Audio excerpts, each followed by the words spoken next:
Ça fait mal, ça fait mal, ça fait mal. Ça fait mal parce que c'est une forme de détruire. C'est une destruction totale. Les amis exploitants, ils ne respectent personne dans leurs activités. Nous avons quand même une responsabilité mondiale, parce que le bassin du Congo, quand même, c'est le poumon de la terre. Donc si on se met à couper, donc on met en péril tout le monde.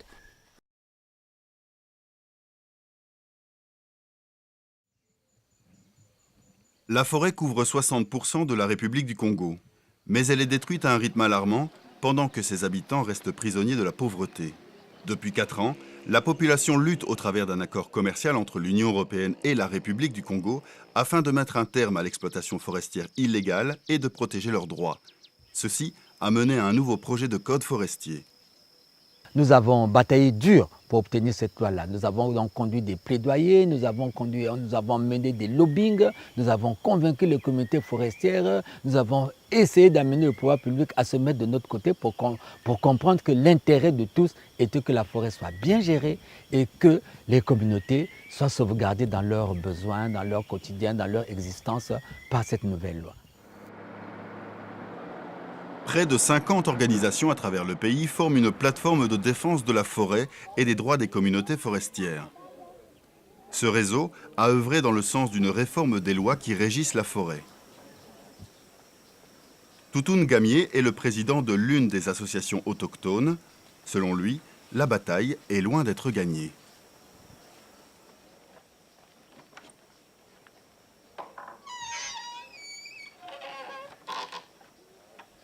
Oui, il reste beaucoup de choses.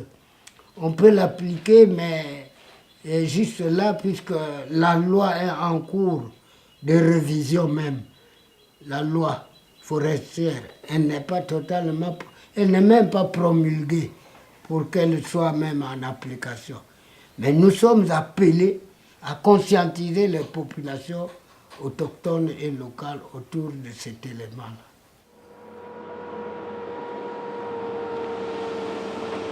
Vraiment, c'est comme ça. Tous les jours.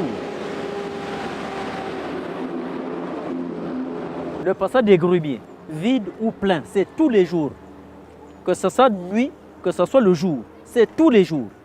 Ils sont au moins près de 100 par jour. La dévastation. Lorsque vous avez 100 grumiers qui transportent 13 grumes, qui passent au moins dans la semaine 2 à 3 fois, imaginez-vous le nombre d'arbres qui sont coupés en une semaine. Donc, et on ne les replante pas, il n'y a pas de reboisement. Donc ce qui fait que c'est considérable les dégâts qui sont causés à la forêt. Gilbert Ngoussa est forestier. Pour lui, tant la forêt que la population souffrent de la déforestation. Toute société continue à s'exploiter. Et que nous autres, je dis bien les malheureux comme les nous autres, nous sommes restés toujours sans rien avoir. Sans rien avoir.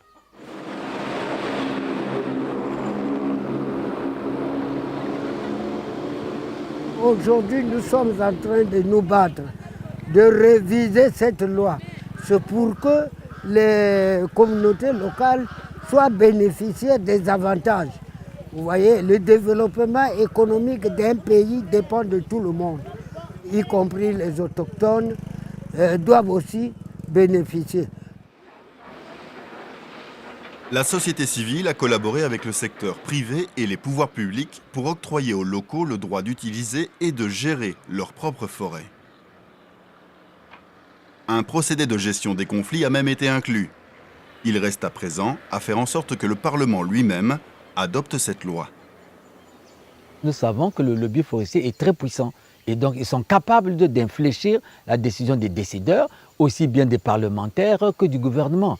Et ça va nous causer un préjudice considérable si les droits des communautés ne sont pas pris en cause. C'est la raison pour laquelle il nous faut veiller du début à la fin pour nous rendre compte que réellement les préoccupations des populations ont véritablement été reprises dans la loi.